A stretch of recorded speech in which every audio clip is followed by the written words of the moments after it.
ਇਹ ਨਾਮ ਬੜਾ ਚਰਚਾ 'ਚ ਹੈ ਬਰੈਂਪਟਨ ਦੇ ਵਿੱਚ ਨਹੀਂ ਬਲਕਿ ਪੂਰੇ ਕੈਨੇਡਾ ਦੇ ਵਿੱਚ ਔਰ ਮੇਨ ਸਟ੍ਰੀਮ ਦੇ ਵਿੱਚ ਵੀ ਇਹ ਨਾਮ ਕਾਫੀ ਚਰਚਾ ਦੇ ਵਿੱਚ ਹੈ ਨਿੱਕੀ ਕੌਰ ਦਾ।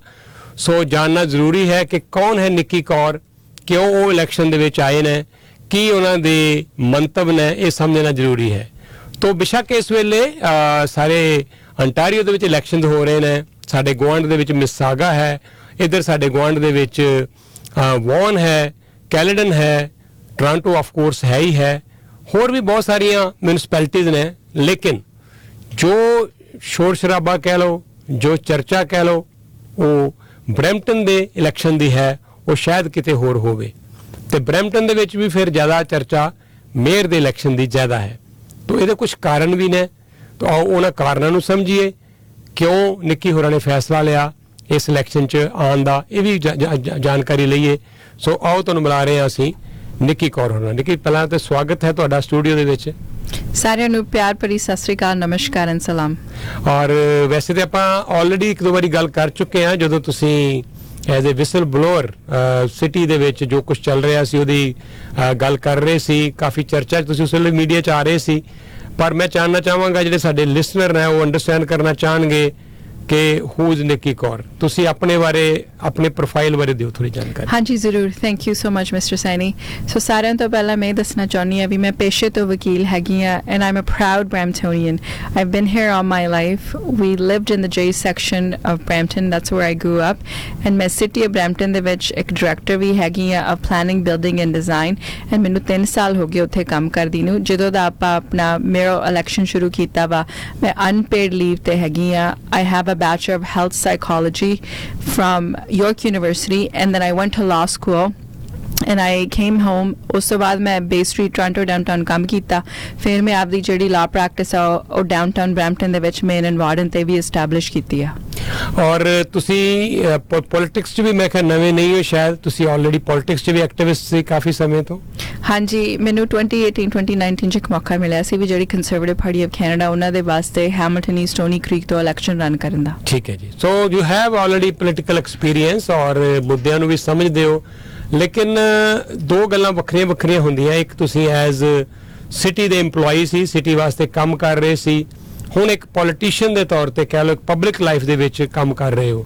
ਸੋ ਸਾਨੂੰ ਪਹਿਲਾਂ ਤੇ ਦੱਸੋ ਕਿ ਤੁਹਾਨੂੰ ਕਿਸ ਚੀਜ਼ ਨੇ ਮਜਬੂਰ ਕੀਤਾ ਹੈ ਕਿ ਤੁਸੀਂ ਅੱਛੀ ਭਲੀ ਤੁਹਾਡੀ ਜੌਬ ਸੀ ਜਾਂ ਕੈਰੀਅਰ ਹੈ as a lawyer, why you want to run as a mayor? Thank you so much for this question. ਸਾਰਿਆਂ ਤੋਂ ਪਹਿਲਾਂ ਆਪਾਂ 2-3 ਗੱਲਾਂ ਕਲੀਅਰ ਕਰਨੀਆਂ। ਜਿਹੜੀ ਆਪਣੀ ਸਿਟੀ ਆਫ ਬਰੈਂਪਟਨ ਹੈ ਨਾ, ਇਹਦੇ ਵਿੱਚ ਬਹੁਤ ਜ਼ਿਆਦਾ ਪੋਟੈਂਸ਼ੀਅਲ ਆ, ਬਟ ਜਿਹੜੀ ਅੰਦਰਲੀ ਲੀਡਰਸ਼ਿਪ ਆ ਉਹਦੇ ਵਿੱਚ ਇੰਨਾ ਕੁਝ ਚੱਲ ਰਿਹਾ ਵਾ ਵੀ ਜੋ ਤੁਸੀਂ ਹਾਰਡ ਵਰਕਰ ਬਾਹਰ ਕਰਦੇ ਆ ਐਂਡ ਆਪਦਾ ਟੈਕਸਿਸ ਪੇ ਕਰਦੇ ਆ, ਆਪਦੀ ਫੈਮਿਲੀ ਦੇ ਵਾਸਤੇ ਪ੍ਰੋਵਾਈਡ ਕਰਦੇ ਆ, ਜਿਹੜੀ ਅੰਡਰ ਦੀ ਲੀਡਰਸ਼ਿਪ ਆ ਨਾ ਉਹ ਤੁਹਾਡੇ ਵਾਸਤੇ ਕੋਈ ਕੰਮ ਨਹੀਂ ਕਰ ਰਹੀ। ਉਹ ਇੰਨੇ ਜ਼ਿਆਦਾ ਬਿਜ਼ੀ ਆ, ਕਦੇ ਉਹ ਯੂਨੀਵਰਸਿਟੀ ਫਾਈਲ ਦਾ $5 ਲੱਖ ਵਰਤ ਲੈਂਦੇ ਆ, ਕਦੇ ਉਹ ਆਪਦੇ ਲੀਗਲ ਲਾਇਰਸ ਦੇ ਵਾਸਤੇ ਬਿਲਸ ਪੇ ਕਰਨ ਵਾਸਤੇ ਤੁਹਾਡੇ ਪੈਸੇ ਯੂਜ਼ ਕਰਦੇ ਆ 184,000। ਬੜਾ ਗਲਤ ਕੰਮ ਹੋ ਰਿਹਾ। ਐਂਡ ਪਿਛਲੇ 4 ਸਾਲਾਂ 'ਚ ਆਪਾਂ ਦੇਖੀਏ ਸਿਟੀ ਆਫ ਬਰੈਂਪਟਨ ਦੇ ਵਿੱਚ ਕੋਈ ਪੈਸਾ ਨਹੀਂ ਆਇਆ ਫੈਡਰਲੀ ਐਂਡ ਪ੍ਰੋਵਿੰਸ਼ਲੀ, ਨਾ ਕੁਝ ਹੋਰ ਹੋਇਆ। ਬਟ ਆਪਾਂ ਨੂੰ ਦੁਬਾਰਾ ਗੱਲਾਂ ਦੱਸੀਆਂ ਜਾਂਦੀਆਂ ਵੀ ਆਪਣਾ ਕ੍ਰਿਕਟ ਸਟੇਡੀਅਮ ਆਊਗਾ, ਆਪਣਾ ਸੈਕੰਡ ਹਸਪੀਟਲ ਆਊਗਾ, ਆਪਾਂ ਨੂੰ ਮੈਡ ਸਕੂਲ ਮਿਲੂਗਾ। ਸਾਰਿਆਂ ਨੂੰ ਇੱਕ ਗੱਲ ਨਾ ਬਹੁਤ ਜ਼ਰੂਰੀ ਹੈ ਵੀ ਆਪਣੇ ਕੋਲ ਆਲਰੇਡੀ ਸੈਕੰਡ ਫੈਸਿਲਿਟੀ ਹੈਗੀ ਆ। ਸੋ ਉਹਦੇ ਕੋਈ ਫੰਡਿੰਗ ਨਹੀਂ ਆ ਰਹੀ, ਪਰ ਦੁਬਾਰਾ ਆਪਾਂ ਨੂੰ ਗਲਤ ਇਨਫੋਰਮੇਸ਼ਨ ਫੀਡ ਕੀਤੀ ਜਾਂਦੀ ਆ। ਮੈਂ ਅੰਦਰ ਇੰਨਾ ਕੁਝ ਦੇਖਿਆ ਵਾ ਪਿਛਲੇ ਸਾਲ ਜਦੋਂ ਮੈਂ April 2021 ਦੇ ਵਿੱਚ ਕਾਫੀ ਕੁਝ ਰਿਲੀਜ਼ ਕੀਤਾ ਸੀ ਵੀ ਜੋ ਤੁਹਾਡਾ ਪੈਸਾ ਨਾ ਤੁਹਾਡੇ ਵਾਸਤੇ ਕੰਮ ਨਹੀਂ ਕਰ ਰਿਹਾ। ਐਂਡ ਜਿਹੜੇ ਇਹ ਤੁਸੀਂ ਲੀਡਰਸ ਰੱਖੇ ਆ ਇਹ ਤਾਂ ਜਮਾ ਹੀ ਨਹੀਂ ਕੰਮ ਕਰ ਰਹੇ। ਜਦੋਂ ਵੀ ਪੈਟਰਿਕ ਨੂੰ ਮੌਕਾ ਮਿਲਦਾ ਵਾ ਉਹ ਛੱਡ ਕੇ ਲੀਡਰਸ਼ਿਪ ਰੇਸ ਤੇ ਚੱਲ ਗਿਆ ਐਂਡ ਉਹ ਤੋਂ ਡਿਸਕੁਆਲੀਫਾਈ ਹੋ ਕੇ ਆਇਆ ਵਾ। ਜੇ ਤੁਸੀਂ ਉਹ ਵੀ ਦੇਖੋ, ਉਹਨੇ ਸਿਟੀ ਦੀ EMPLOYEES ਉੱਥੇ ਯੂਜ਼ ਕੀਤੀਆਂ, ਸਿਟੀ ਦੇ ਫੰਡਸ ਯੂਜ਼ ਕੀਤੇ। ਦੁਬਾਰਾ ਤੁਸੀਂ ਹਾਰਡ ਵਰਕ ਤਾਂ ਨਹੀਂ ਕਰਦੇ ਵੀ ਕੋਈ ਆ ਕੇ ਤੁਹਾਡਾ ਪੈਸਾ ਵਰਤ ਕੇ ਚਲਾ ਜਾਵੇ। ਤੁਸੀਂ ਹਾਰਡ ਵਰਕ ਤਾਂ ਕਰਦੇ ਆ ਵੀ ਸੋ ਤੁਹਾਡੀ ਫੈਮਲੀਜ਼, ਤੁਹਾਡੇ ਚਿਲਡਰਨ, ਤੁਹਾਡੇ ਸੀਨੀਅਰਸ, ਤੁਹਾਡੇ ਬਿਜ਼ਨਸਿਸ ਨੂੰ ਗਰੋਥ ਮਿਲੇ ਤੇ ਆਪਾਂ ਗਾਂ ਜਾਈਏ। ਓਕੇ, ਤੁਸੀਂ ਹੁਣ ਕਿਉਂਕਿ ਇੰਟਰਨਲ ਜੋ ਵਰਕਿੰਗ ਹੈ ਸਿਟੀ ਦੀ ਉਹ ਦੇਖੀ ਹੈ ਔਰ ਭਲੀ ਭਾਂਤ ਉਸ ਤੋਂ ਜਾਣੂ ਹੋ, ਤੁਸੀਂ ਕੀ ਸਮਝਦੇ ਹੋ ਕਿ ਕਿੰਨਾ ਕੁ ਜ਼ਰੂਰੀ ਹੈ ਕਿਸੇ ਵੀ ਵਿਅਕਤੀ ਲਈ ਇਸ ਗੱਲ ਨੂੰ ਅੰਡਰਸਟੈਂਡ ਕਰਨਾ ਸਿਟੀ ਦੇ ਕੰਮਾਂ ਕਾਰਾਂ ਨੂੰ, ਤਾਂ ਕਿ ਉਹ ਇਸ ਤੋਂ ਪਹਿਲਾਂ ਕਿ ਰਨ ਕਰੇ, ਕਿਉਂਕਿ ਉਹਨੂੰ ਕੱਲ ਨੂੰ ਉਹਨੇ ਸਿਟੀ ਦੇ ਵਿੱਚ ਕੰਮ ਕਰਨਾ ਹੈ, ਸਿਟੀ ਦਾ ਸਿਸਟਮ ਸਾਰਾ ਉਹਨੂੰ ਸਮਝਣਾ ਚਾਹੀਦਾ।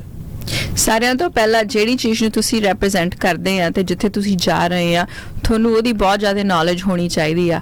ਜੇ ਸੋਚਿਆ ਜਾਵੇ ਆਪਣਾ ਐਵਰੀ ਈਅਰ ਆਪਾਂ ਬਜਟ ਡਿਲੀਵਰ ਕਰਦੇ ਆ, ਜਿਹੜੇ ਬੰਦੇ ਨੂੰ ਕੋਈ ਬਜਟ ਪੜ੍ਹਨਾ ਨਹੀਂ ਆਉਂਦਾ, ਉਹਦੀ ਸਮਝ ਨਹੀਂ ਹੈਗੀ ਵੀ ਕਿਵੇਂ ਇਹ ਚੀਜ਼ਾਂ ਕੰਮ ਕਰਦੀਆਂ ਵਾ, ਉਹ ਕਿਵੇਂ ਆਪਣੀ ਸਿਟੀ ਨੂੰ ਰਨ ਕਰ ਲੂ। ਆਪਾਂ 4 ਸਾਲ ਦੇਖਿਆ ਜਿਹੜਾ ਇਹ ਕਰੰਟ ਮੇਅਰ ਆ ਇਹਨੂੰ ਫਾਈਨੈਂਸ ਦੀ ਕੋਈ ਸਮਝ ਹੀ ਨਹੀਂ ਹੈਗੀ। ਜਦੋਂ ਦਾ ਇਹ ਆਇਆ we had a long term investment plan called Capital Wealth for the 10-year goal plan, ਇਹਨਾਂ ਨੇ ਆ ਕੇ ਉਹਨੂੰ ਬੰਦ ਕਰਤਾ।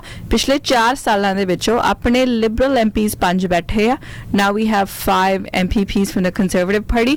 ਆਪਾਂ ਨੂੰ ਪੈਸੇ ਨਹੀਂ ਮਿਲੇ ਕੋਈ ਕੰਮਾਂ ਦੇ ਵਾਸਤੇ, ਕਿਉਂਕਿ ਜਿਹੜੀ ਚੀਜ਼ ਨੂੰ ਵਰਤਣਾ ਸੀ ਉਹਨਾਂ ਦੇ ਵਾਸਤੇ ਪੈਸੇ ਲਿਆਉਣ ਨੂੰ ਇਹਨਾਂ ਨੇ ਉਹ ਬੰਦ ਕਰਤੀਆਂ। ਇਹਨਾਂ ਦੀ ਕੋਈ ਸਮਝ ਹੀ ਨਹੀਂ ਬਜਟਸ ਦੀ। ਮੈਂ ਦਿਨ ਰਾਤ ਉੱਥੇ 3 ਸਾਲ ਦੇਖਿਆ ਵਾ ਕੀ ਹੁੰਦਾ ਤੇ ਕੀ ਨਹੀਂ ਹੁੰਦਾ, ਐਂਡ ਐਂਡ ਆਊਟਕਮ ਇਹ ਵਾ ਵੀ ਉੱਥੇ ਕੁਝ ਹੁੰਦਾ ਹੀ ਨਹੀਂਗਾ। ਜੀ ਤਾਂ ਕਾਫੀ ਸਾਰੇ ਤੁਹਾਡੇ ਜਦੋਂ ਤੁਸੀਂ ਇਹ ਕਹਿੰਦੇ ਨਾ ਵਿਸਲ ਬਲੋ ਕੀਤੀ, ਉਸ ਤੋਂ ਬਾਅਦ ਚੇਂਜਸ ਆਉਣੀਆਂ ਸ਼ੁਰੂ ਹੋਈਆਂ ਵੀ, ਔਰ ਕਾਫੀ ਕੁਝ ਐਸਾ ਸੀ ਜਿਸ ਨੂੰ ਫਿਕਸ ਕਰਨ ਦੀ ਕੋਸ਼ਿਸ਼ ਵੀ ਕੀਤੀ ਗਈ, ਪਰ is it to late to fix all these things? It's never too late. First of all, the too late is ਵੀ ਜਦੋਂ ਤੁਸੀਂ ਕੋਈ ਐਕਸ਼ਨ ਨਹੀਂ ਲੈਂਦੇ, ਐਂਡ ਜਿਹੜਾ ਐਕਸ਼ਨ ਲਿਆ ਗਿਆ ਉਹਨੂੰ ਜੇ ਬੰਦ ਕੀਤਾ ਜਾਵੇ ਉੱਥੇ ਪ੍ਰੋਬਲਮ ਹੈਗੀ ਆ। ਹੁਣ ਆਪਾਂ ਇਨਵੈਸਟੀਗੇਸ਼ਨ ਸ਼ੁਰੂ ਕੀਤੀ ਸੀ ਮੇਅਰ ਤੇ ਉਹਦੇ ਫਰੈਂਡਸ ਤੇ ਉਹਦੇ ਡੂਇੰਗਸ ਤੇ, ਇੱਕ ਆਡਿਟ ਸ਼ੁਰੂ ਕੀਤਾ। ਜਦੋਂ ਇਹਨਾਂ ਨੂੰ ਪਤਾ ਲੱਗ ਗਿਆ, ਅੱਧੀ ਰਿਪੋਰਟ ਰਿਲੀਜ਼ ਹੋ ਗਈ ਜਿਹੜੀ ਆਨਲਾਈਨ ਅਵੇਲੇਬਲ ਹੈਗੀ ਆ, ਮੇਅਰ ਨੇ ਆਪ ਦੀ ਵੋਟ ਪਾ ਕੇ ਉਹ ਆਡਿਟ ਹੀ ਕੈਂਸਲ ਕਰਤਾ ਤੇ ਹੁਣ ਉਹ ਸਲੋਲੀ ਆਡਿਟਸ ਦੀ ਡਿਟੇਲਸ ਬਾਹਰ ਆ ਰਹੀਆਂ। ਇਹ ਸੋਚਣ ਵਾਲੀ ਗੱਲ ਆ ਵੀ ਕਿੱਥੇ ਕੋਈ ਬੰਦਾ ਆਪਦੀ ਇਨਵੈਸਟੀਗੇਸ਼ਨ ਤੇ ਆਪਦੇ ਫਰੈਂਡਸ ਦੇ ਵਾਸਤੇ ਬੰਦ ਕਰੇ, ਜੇ ਉਹਦੇ ਕੋਲ ਕੁਝ ਹੈ ਨਹੀਂ ਹਾਈਡ ਕਰਨ ਨੂੰ, ਜੇ ਉਹਨੇ ਕੁਝ ਪੈਸਾ ਨਹੀਂ ਲਿਆ, ਜੇ ਉਹਨੇ ਕੰਮ ਡਿਲੀਵਰ ਕੀਤਾ, ਤੁਸੀਂ ਆਡਿਟ ਨੂੰ ਪੂਰਾ ਬਾਹਰ ਆਉਣ ਦਿਓ, ਸਾਰੀ ਉਹਦੀ ਫਾਈਂਡਿੰਗਸ ਨੂੰ ਡਿਸਕਲੋਜ਼ ਕਰੋ ਜੇ ਤੁਹਾਨੂੰ ਕੋਈ ਡਰ ਨਹੀਂ ਹੈਗਾ। ਓਕੇ, ਤੁਹਾਡੇ ਰਾਈਵਲਸ ਨੇ, ਤੁਹਾਡੇ ਜਿਹੜੇ ਕੰਪੀਟੀਟਰਸ ਨੇ ਇਸ ਵੇਲੇ ਇਲੈਕਸ਼ਨ ਦੇ ਵਿੱਚ, ਉਹ ਤੁਹਾਡੇ ਤੇ ਵੀ ਇਹ ਦੋਸ਼ ਲਗਾ ਰਹੇ ਨੇ ਕਿ ਇੱਕ ਪਾਸੇ ਤੁਹਾਡੇ ਕੋਲ ਸਾਰੀ ਇਨਫੋਰਮੇਸ਼ਨ ਸੀ ਔਰ ਤੁਸੀਂ ਉਹਨੂੰ ਰਿਲੀਜ਼ ਕਰਨਾ ਸ਼ੁਰੂ ਵੀ ਕੀਤਾ, ਪਰ ਜਦੋਂ ਮੌਕਾ ਆਇਆ ਇਨਵੈਸਟੀਗੇਸ਼ਨ ਦਾ ਤੇ ਤੁਸੀਂ ਉਸ ਵੇਲੇ ਪ੍ਰੂਫ ਪੇਸ਼ ਨਹੀਂ ਕੀਤੇ। ਇਹਨੂੰ ਕਲੀਅਰ ਕਰਨਾ ਚਾਹੋਗੇ? ਹਾਂਜੀ, ਮੈਂ ਸਾਰੀਆਂ ਚੀਜ਼ਾਂ ਕਲੀਅਰ ਕਰਨਾ ਚਾਹੁੰਦੀ ਹਾਂ। ਸਾਰਿਆਂ ਤੋਂ ਪਹਿਲਾਂ ਜਦੋਂ ਇਨਵੈਸਟੀਗੇਸ਼ਨ ਪਹਿਲੀ ਸ਼ੁਰੂ ਕੀਤੀ, ਅਸੀਂ ਇੱਕ ਪ੍ਰੋਪਰ ਲੀਗਲ, ਮੈਂ ਆਪਦਾ ਹੋਰ ਲਾਇਰ ਕਰਕੇ ਮੈਂ ਸਾਰਾ ਕੁਝ ਸਬਮਿਟ ਕੀਤਾ, ਆਪਦਾ ਫੋਨ ਵੀ ਸੈਂਡ ਕੀਤਾ, ਇੱਕ ਚੀਜ਼ ਪ੍ਰੋਵਾਈਡ ਕੀਤੀ ਗਈ ਇਹਨਾਂ ਨੂੰ, ਐਂਡ ਮੈਂ 3rd ਇੰਟਰਵਿਊ ਦੀ ਵੇਟ ਵੀ ਕੀਤੀ। ਇਹਨਾਂ ਨੇ ਮੇਰੀ ਇੰਟਰਵਿਊ ਆਪ ਹੀ ਕੈਂਸਲ ਕਰਤੀ, ਪਰ ਅਸੀਂ ਉਸ ਤੋਂ ਇਲਾਵਾ ਵੀ ਸਾਰਾ ਕੁਝ ਸਬਮਿਟ ਕਰਤਾ, all of it। ਇਹਨਾਂ ਨੇ 20 ਲੋਕਾਂ ਦੀ ਇੰਟਰਵਿਊ ਕੀਤੀ, 90 ਲੋਕ ਮੈਨੂੰ ਪਤਾ ਲੱਗਿਆ ਫਾਰਵਰਡ ਆਏ ਆ, ਸੋ 70 ਲੋਕਾਂ ਨਾਲ ਕੋਈ ਗੱਲਬਾਤ ਨਹੀਂ ਹੋਈ। ਤਾਂ ਮਤਲਬ ਇਹ ਸਾਰਾ ਕੁਝ ਔਨ ਰੈਕੋਰਡ ਹੈ, ਹੋਣਾ ਚਾਹੀਦਾ ਵਾ। ਦੇਖੋ 2 ਇਨਵੈਸਟੀਗੇਸ਼ਨਸ ਹੋ ਜਾਂਦੀਆਂ 1 ਸਾਲ ਦੇ ਵਿੱਚ, ਵਿਥਿਨ ਆਈ ਥਿੰਕ 8-9 ਮੰਥਸ, ਤੇ ਕਿਸੇ ਦੀ ਇਨਵੈਸਟੀਗੇਸ਼ਨ ਦਾ ਕੁਝ ਬਾਹਰ ਨਹੀਂ ਆ ਰਿਹਾ। ਕੋਈ ਤਾਂ ਗੱਲ ਹੈਗੀ ਨਾ ਜਿਹੜੀ ਆਪਾਂ ਤੋਂ ਲੁਕੋਈ ਜਾ ਰਹੀ ਆ। ਤੇ ਫਿਰ ਕੋਈ ਇੱਕ ਕੈਂਡੀਡੇਟ ਹੈਗਾ ਜਿਹੜਾ ਕਹਿ ਰਿਹਾ ਵੀ ਨਿੱਕੀ ਨੇ ਅੰਡਰ ਦਾ ਟੇਬਲ ਪੈਸੇ ਲਏ ਆ ਤੇ ਉਹਨੂੰ ਜ਼ਿਆਦਾ ਜੌਬ ਦੇ ਪੈਸੇ ਮਿਲੇ। ਮੇਰਾ ਕੰਟਰੈਕਟ ਤੁਸੀਂ ਦੇਖ ਲਓ, ਮੈਨੂੰ ਕੋਈ ਜ਼ਿਆਦਾ ਪੈਸੇ ਨਹੀਂ ਮਿਲੇ। ਮੇਰੀ ਬੈਂਕ ਸਟੇਟਮੈਂਟਸ ਵੀ ਦੇਖ ਲਓ, ਪਿਛਲੇ 3-4 ਸਾਲਾਂ ਦੀਆਂ, ਜੋ ਵੀ ਤੁਸੀਂ ਦੇਖਣਾ ਚਾਹੁੰਦੇ ਆ ਤੁਸੀਂ ਆਪ ਹੀ ਰਿਅਲਾਈਜ਼ ਕਰ ਲਓਗੇ ਵੀ ਉਹੀ ਪੈਸੇ ਆ। ਐਂਡ ਫਿਰ ਇਹ ਵੀ ਗੱਲ ਕਹੀ ਜਾਂਦੀ ਹੈ ਜੌਬ ਤੇ ਬੈਕ ਚਲੀ ਗਈ, ਵੀ ਇਹ ਵੀ ਪਾਰਟ ਹੈਗੀ ਆ। ਜਿੰਨਾ ਚਿਰ ਮੈਂ ਜੌਬ ਤੇ ਬੈਕ ਨਾ ਜਾਂਦੀ, ਜਿਹੜਾ ਐਵੀਡੈਂਸ ਸੀ ਨਾ ਉਹ ਇਹਨਾਂ ਨੇ ਉਹਨੂੰ ਇੱਧਰ ਉੱਧਰ ਕਰ ਦੇਣਾ ਸੀ। ਜਦੋਂ ਮੈਂ ਜੌਬ ਤੇ ਬੈਕ ਗਈ, ਮੈਂ ਉੱਥੇ ਦੇਖਿਆ ਜਿਹੜੀ ਮੇਰੀ ਈਮੇਲ ਅਕਾਊਂਟ ਆ ਉਹ ਵੀ ਕਿਸੇ ਹੋਰ ਨੇ ਵਰਤਿਆ ਹੋਇਆ ਸੀ, ਤੇ ਜਦੋਂ ਇਹ ਚੀਜ਼ਾਂ ਆਪਾਂ ਫਲੈਗ ਕੀਤੀ, ਇਹਨਾਂ ਨੂੰ ਦੱਸਿਆ, ਇਹਨਾਂ ਨੇ ਕੁਝ ਨਹੀਂ ਕੀਤਾ ਉਹਦੇ ਬਾਰੇ। ਸੋ ਬਹੁਤ ਜ਼ਰੂਰੀ ਸੀ ਅੰਦਰ ਜਾ ਕੇ ਸਾਰੇ ਪੇਪਰ ਵਰਕ ਡਾਕੂਮੈਂਟਸ ਤੁਹਾਡੇ ਵਾਸਤੇ ਪ੍ਰੀਜ਼ਰਵ ਕਰਨੇ। ਓਕੇ ਨਿੱਕੀ, ਇੱਕ ਬੜੇ ਦੁੱਖ ਦੀ ਗੱਲ ਹੈ ਕਿ ਜਿੱਥੇ ਅਸੀਂ ਬਾਕੀ ਮਿਊਨਿਸਪੈਲਿਟੀ ਦਾ ਕੰਮ ਦੇਖਦੇ ਹਾਂ ਤੇ ਬਰੈਂਪਟਨ ਨੂੰ ਕੰਪੇਅਰ ਕਰਦੇ ਹਾਂ, ਜਿੰਨੀ ਮੈਸ ਬਰੈਂਪਟਨ ਦੇ ਵਿੱਚ ਹੈ ਸਿਟੀ ਹਾਲ ਦੇ ਵਿੱਚ, ਔਰ ਇਹ ਰੁਕੇ ਨਹੀਂ ਰਹੀ। ਪਹਿਲਾਂ ਅਸੀਂ ਦੇਖਿਆ ਲਿੰਡਾ ਜੈਫਰੀ ਵੇਲੇ ਵੀ ਬਿਕਰਿੰਗ ਸੀ, ਉਦੋਂ ਵੀ ਕਦੀ ਕਿਤੇ ਯੂਨਾਨੀਮਸ ਨਹੀਂ ਹੋਏ ਕਿਸੇ ਗੱਲ ਤੇ। LRT ਦਾ ਮੁੱਦਾ ਆਇਆ, ਜਦੋਂ ਕੋਈ ਇਸ਼ੂ ਆਂਦਾ ਸੀ ਇੰਨੇ 400 ਮਿਲੀਅਨ ਦੀ ਫੰਡਿੰਗ ਅਸੀਂ ਗਵਾ ਲਈ LRT ਦੀ ਲੜ ਕੇ। ਬਹੁਤ ਕੁਝ ਮਿਲਣਾ ਚਾਹੀਦਾ ਸੀ, ਯੂਨੀਵਰਸਿਟੀ ਮਿਲਣੀ ਚਾਹੀਦੀ ਸੀ, ਲਾਸਟ ਮਿੰਟ ਤੇ ਮਿਲੀ, ਉਹ ਵੀ ਫੰਡਿੰਗ ਹੁਣ ਵਾਪਸ ਚਲੀ ਗਈ ਹੈ। ਹਸਪਤਾਲ ਦਾ ਮਸਲਾ ਲਿੰਗਰ ਔਨ ਹੁੰਦਾ ਰਿਹਾ। तो ਜਿਹੜੀ म्यूनिसपैलिटी है, ਜਿਹੜੀ कौंसल है, जो एकमत ही नहीं है तो शहर ਨੂੰ ਕੀ ਲੈ ਕੇ ਦੇਗੀ। ਉੱਤੋਂ ਫਿਰ ਉੱਤੇ ਕਰਪਸ਼ਨ ਔਰ ਇੰਨੀ ਮੈਸ, तो ਇਹ ਬਰੈਂਪਟਨ ਚ ਹੀ ਕਿਉਂ?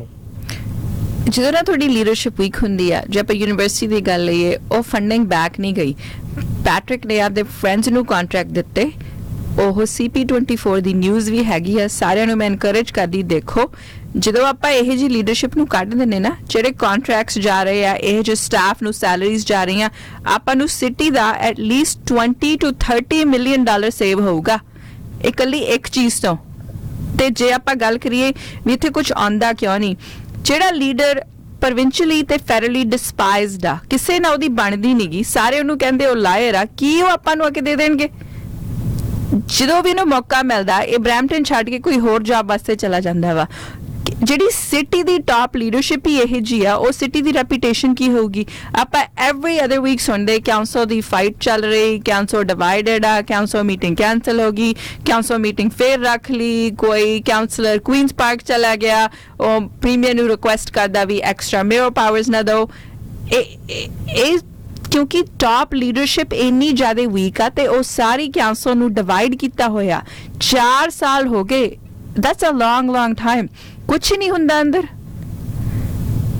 जी बिल्कुल वाजिब सवाल है, और क्योंकि ये मौका इस वेले इलैक्शन का है, और इलैक्शन के मौके ते बहुत वड्डा तुहाडे कोल इक्को एक हथियार हुंदा है, तुहाडी वोट। अपनी वोट नूं तुसीं सही इस्तेमाल करो, क्योंकि ये ना होवे कि तुसीं 4 साल फिर दोबारा तो वेट करते रहो कदों मौका आएगा, या क्रिटिसाइज करते रहो। क्रिटिसिज्म करने नाल कल्ले नाल कुछ गल बनदी नहीं, ਉਹਨੂੰ ਕੁਝ ਚੇਂਜ ਲਿਆਣੀ ਹੈ ਤੇ ਤੁਹਾਨੂੰ ਆਪ ਵੀ ਅੱਗੇ ਆਣਾ ਪਏਗਾ। ਇੱਕ ਜਿਹੜਾ ਪਿਛਲੇ ਸਮੇਂ ਤੋਂ ਅਸੀਂ ਜਿਹੜਾ ਇੱਕ ਟ੍ਰੈਂਡ ਦੇਖਦੇ ਹਾਂ ਕਿ ਮਿਊਨਿਸਪਲ ਇਲੈਕਸ਼ਨ ਦੇ ਵਿੱਚ ਸਭ ਤੋਂ ਘੱਟ ਪੋਲਿੰਗ ਹੁੰਦੀ ਹੈ। ਆਲਵੇਜ਼ ਅਸੀਂ ਦੇਖਿਆ ਕਿ 30-35% ਤੋਂ ਪੋਲ ਵੱਧ ਹੁੰਦੀ ਨਹੀਂ, ਔਰ ਐਤਕੀ ਤੇ ਖਦਸ਼ਾ ਜ਼ਾਹਿਰ ਕੀਤਾ ਜਾ ਰਿਹਾ ਕਿ ਮੇਬੀ ਬਿਕੋਜ਼ ਆਫ ਦੀਵਾਲੀ ਔਰ ਵਟ ਐਵਰ ਇਜ਼ ਦੀ ਰੀਜ਼ਨ ਐਤਕੀ ਸ਼ਾਇਦ ਉਸ ਤੋਂ ਵੀ ਘੱਟ ਪੋਲ ਹੋਵੇ। ਤੇ ਜਦੋਂ ਵੋਟ ਹੀ ਨਹੀਂ ਲੋਕਾਂ ਨੇ ਕਰਨੀ, 1/3 ਲੋਕ ਸਿਟੀ ਦੇ ਜਿਹੜੇ ਆ ਵੋਟ ਹੀ ਨਹੀਂ, ਓਨਲੀ 1/3 ਵੋਟ ਕਰ ਰਹੇ, 2/3 ਵੋਟ ਹੀ ਨਹੀਂ ਕਰ ਰਹੇ, ਤੇ ਫਿਰ ਉਹਨਾਂ ਨੂੰ ਕੀ ਹੱਕ ਹੈ ਚੇਂਜ ਲਿਆਉਣ ਦੇ ਲਈ ਗੱਲ ਕਰਨ ਦਾ? ਇਹ ਬਹੁਤ ਵਧੀਆ ਕੁਐਸਚਨ ਹੈ ਮਿਸਟਰ ਸੈਨੀ, ਬਿਕਾਜ਼ ਆਪਾਂ ਜਿਹੜੇ ਫੈਡਰਲ ਇਲੈਕਸ਼ਨ ਹੁੰਦੇ, ਪ੍ਰੋਵਿੰਸ਼ੀਅਲ ਇਲੈਕਸ਼ਨ ਨੂੰ ਤੇ ਬੜਾ ਟਾਈਮ ਸਪੈਂਡ ਕਰਦੇ ਆ, ਐਫਰਟਸ ਪਾਉਂਦੇ ਆ, ਬਟ ਜਿਹੜੇ ਮਿਊਨਿਸਪਲ ਹੈ ਨਾ, ਇਹਨਾਂ ਆਪਣਾ ਘਰ ਆ, ਜੇ ਆਪਣਾ ਘਰ ਸਾਫ਼ ਨਹੀਂ ਨਾ, ਆਪਣੇ ਇੱਥੇ ਕੁਝ ਨਹੀਂ ਆਉਣਾ। ਤੇ ਆਪਣੇ ਪਿਛਲੇ 4 ਸਾਲਾਂ 'ਚ ਦੇਖ ਲਿਆ। ਸੋ ਮੈਂ ਮੰਨਦੀ ਆ ਵੀ ਜਿਹੜੇ ਫਾਈਨਲ ਇਲੈਕਸ਼ਨ ਉਹ ਦੀਵਾਲੀ ਦੇ ਆ, but October 7th 8th 9th 14th and 15th, ਸੋ 7 8 9 14 ਤੇ 15 ਐਡਵਾਂਸ ਪੋਲਸ ਆ ਵੀਕਐਂਡ, ਥੈਂਕਸਗਿਵਿੰਗ ਵੀਕਐਂਡ ਹੈਗਾ। ਤੁਸੀਂ ਜਾ ਕੇ ਆਪਦੀ ਵੋਟ ਕਾਸਟ ਕਰਕੇ ਆਓ, ਆਪਦੀ ਆਵਾਜ਼ ਨੂੰ ਚੁੱਕੋ, ਕਿਉਂਕਿ ਜੇ ਤੁਸੀਂ ਕਿਸੇ ਚੀਜ਼ ਨੂੰ ਅਫੈਕਟਡ ਆ, ਆਪਾਂ ਤਾਂ ਕੁਝ ਕਰ ਨਹੀਂ ਸਕਦੇ ਜਿੰਨਾ ਚਿਰ ਤੁਸੀਂ ਰਿਸਪਾਂਸਿਬਲ ਲੀਡਰਸ਼ਿਪ ਲੈ ਕੇ ਨਹੀਂ ਆਉਂਦੇ। ਜਦੋਂ ਤੁਸੀਂ ਰਿਸਪਾਂਸਿਬਲ ਲੀਡਰਸ਼ਿਪ ਲੈ ਕੇ ਆਓਗੇ, ਜਿਹੜਾ ਕੰਮ ਹੀ ਤੁਹਾਡੇ ਵਾਸਤੇ ਕਰਨਾ ਚਾਹੁੰਦੇ ਆ ਉਹ ਖੜਨਗੇ ਵੀ ਤੇ ਕੰਮ ਵੀ ਕਰਨਗੇ ਤੁਹਾਡੇ ਵਾਸਤੇ। ਸਾਨੂੰ ਇੱਕ ਚਾਂਸ ਦਿਓ, this is the time to do it, ਕਿਉਂਕਿ ਦੀਵਾਲੀ ਵਾਲੇ ਦਿਨ ਤਾਂ ਰਸ਼ ਵੀ ਬਹੁਤ ਹੋਣਾ। ਐਂਡ ਜੇ ਤੁਹਾਨੂੰ ਇਨਫੋਰਮੇਸ਼ਨ ਚਾਹੀਦੀ ਆ, ਬ੍ਰੈਮਲੀ ਸਿਟੀ ਸੈਂਟਰ ਦੇ ਵਿੱਚ ਸਾਡਾ ਆਫਿਸ ਆ, Unit 8, it's 100 Peel Center Street next to Rabbi across the LCBO। ਉੱਥੇ ਆ ਕੇ ਪੁੱਛੋ, ਅਸੀਂ ਤੁਹਾਨੂੰ ਦੱਸਾਂਗੇ ਵੀ ਕਿਹੜਾ ਨੀਅਰੈਸਟ ਸਟੇਸ਼ਨ ਹੈ ਜਿੱਥੇ ਵੋਟਸ ਪੈਂਦੀਆਂ ਵਾ। ਬਹੁਤ ਸੌਖਾ ਵਾ, ਬਟ ਪਲੀਜ਼ ਇਹ ਓਪਰਚੁਨਿਟੀ ਮਿਸ ਨਾ ਕਰੋ।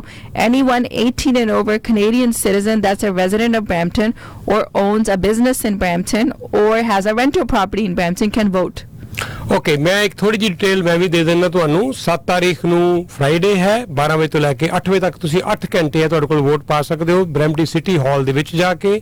ਫਿਰ ਉਸ ਤੋਂ ਬਾਅਦ 8 ਤਾਰੀਖ ਨੂੰ ਤੇ 9 ਤਾਰੀਖ ਨੂੰ ਤੁਸੀਂ ਵੋਟ ਪਾ ਸਕਦੇ ਹੋ 10 ਵਜੇ ਤੋਂ ਲੈ ਕੇ 5 ਵਜੇ ਤੱਕ। 3 ਲੋਕੇਸ਼ਨਸ ਨੇ, ਬ੍ਰੈਂਪਟਨ ਸਿਟੀ ਹਾਲ ਹੈ, ਕੈਸੀ ਕੈਂਬਲ ਕਮਿਊਨਿਟੀ ਸੈਂਟਰ ਹੈ, ਗੋਰ ਮੀਡੋ ਕਮਿਊਨਿਟੀ ਸੈਂਟਰ ਹੈ। ਫਿਰ ਗੱਲ ਆ ਜੀ 14 ਦੀ 12 ਵਜੇ ਤੋਂ ਲੈ ਕੇ 8 ਵਜੇ ਤੱਕ, ਤੇ 15 ਤਾਰੀਖ ਨੂੰ ਸੈਟਰਡੇ ਨੂੰ ਵੀ ਤੁਸੀਂ ਵੋਟ ਪਾ ਸਕੋਗੇ 10 ਵਜੇ ਤੋਂ ਲੈ ਕੇ 5 ਵਜੇ ਤੱਕ। Brampton City Hall, Cassie Campbell Community Centre, Century Garden, Earnscliffe, Gore Meadow, Greenbriar, Jim Archdekin, Save Max, Susan Fennell Sports Complex, ਇਹ ਸਾਰੀਆਂ ਥਾਵਾਂ ਹੈ ਜਿਹੜੀਆਂ ਖੁੱਲੀਆਂ ਹੋਣਗੀਆਂ ਵੋਟ ਵਾਸਤੇ। ਤਾਂ ਤੁਸੀਂ ਆਪਣੀ ਸਹੂਲਤ ਦੇ ਨਾਲ, ਆਪਣੇ ਸਮੇਂ ਦੇ ਹਿਸਾਬ ਨਾਲ ਜਾ ਕੇ ਵੋਟ ਜ਼ਰੂਰ ਕਾਸਟ ਕਰਕੇ ਆਓ। ਮੈਂ ਹੁਣੇ ਥੋੜੀ ਦੇਰ ਪਹਿਲਾਂ ਕਾਮਾਗਾਟਾ ਮਾਰੂ ਦੀ ਗੱਲ ਕੀਤੀ ਸੀ, ਤੁਹਾਨੂੰ ਮੈਂ ਬੜੀ ਜਲਦੀ ਲੈ ਕੇ ਚੱਲ ਰਿਹਾ ਵੈਨਕੂਵਰ। ਉੱਥੇ ਕਾਮਾਗਾਟਾ ਮਾਰੂ ਦਾ ਜਿਹੜਾ ਸਮਾਰਕ ਹੈ ਉਹਦੇ ਨੂੰ ਤੋੜਨ ਦੀ ਕੋਸ਼ਿਸ਼ ਕੀਤੀ ਗਈ ਹੈ। ਉੱਥੋਂ ਦੇ ਲੋਕ ਬੜੇ ਦੁਖੀ ਨੇ। ਤਾਂ ਕਾਮਾਗਾਟਾ ਮਾਰੂ ਇੱਕ ਚਿੰਨ੍ਹ ਹੈ, ਇੱਕ ਸਿੰਬਲ ਹੈ ਕਿ ਕਿਵੇਂ ਆਪਣੇ ਲੋਕਾਂ ਨੂੰ ਉਸ ਵੇਲੇ ਕੈਨੇਡਾ 'ਚ ਪੈਰ ਨਹੀਂ ਸੀ ਪਾਉਣ ਦਿੱਤਾ ਗਿਆ।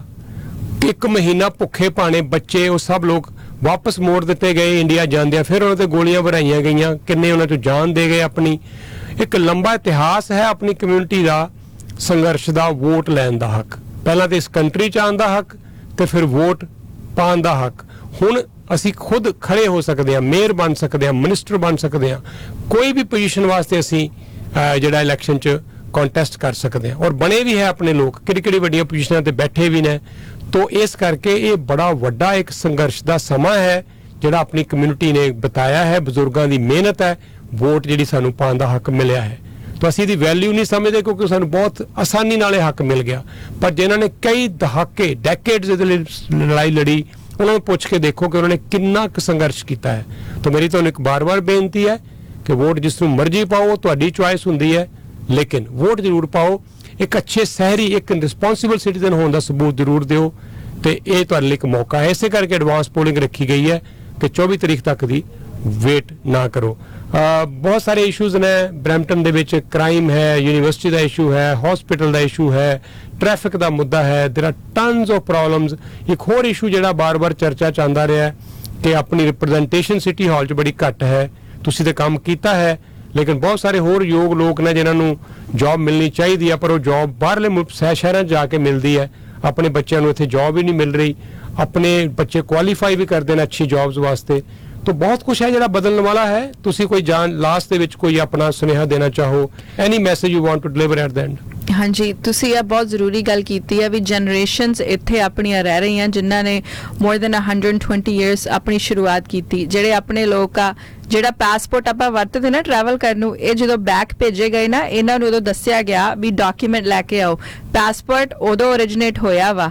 ਸੋ ਅੱਜ ਦੀ ਡੇਟ ਦੇ ਵਿੱਚ ਆਪਾਂ ਸਿਟੀ ਆਫ ਬਰੈਂਪਟਨ ਦਾ ਸਿਟੀ ਹਾਲ ਦੇਖਦੇ ਆ, ਤੁਹਾਡੇ ਬੱਚੇ ਇਹਨੇ ਕੁਆਲੀਫਾਈਡ ਆ, ਜਿਹੜੀ ਸੈਕੰਡ ਜਨਰੇਸ਼ਨ ਆ। I am also one of them, ਪਰ ਉਹ ਕਲਚਰ ਰਿਫਲੈਕਟ ਨਹੀਂ ਕਰਦਾ ਅੰਦਰ। ਨੈਗਰਾ ਫਾਲ ਦੇ ਲੋਕ, ਸਕਾਰਬਰੋ ਦੇ ਲੋਕ, ਬੈਰੀ ਦੇ ਲੋਕ ਉੱਥੇ ਕੰਮ ਕਰਦੇ ਆ, ਜਿਨ੍ਹਾਂ ਨੂੰ ਨਾ ਬਰੈਂਪਟਨ ਦੀ ਸਮਝ ਆ, ਨਾ ਬਰੈਂਪਟਨ ਉਹਨਾਂ ਦੇ ਕੋਈ ਰੈਕਰਡ ਤੇ ਹੈਗਾ, ਨਾ ਉਹਨਾਂ ਨੂੰ ਇਹ ਵਾ ਵੀ ਬਰੈਂਪਟਨ ਗਾਂ ਵਧੇ, ਕਿਉਂਕਿ ਉਹਨਾਂ ਦਾ ਆਪਾਂ ਉਹਨਾਂ ਦਾ ਘਰ ਨਹੀਂ ਹੈਗੇ। They go home somewhere else. I want city hall to be represented with the representation ਜੋ ਆਪਣੀ ਸਿਟੀ ਦੇ ਵਿੱਚ ਰਿਫਲੈਕਟ ਹੁੰਦਾ ਵਾ।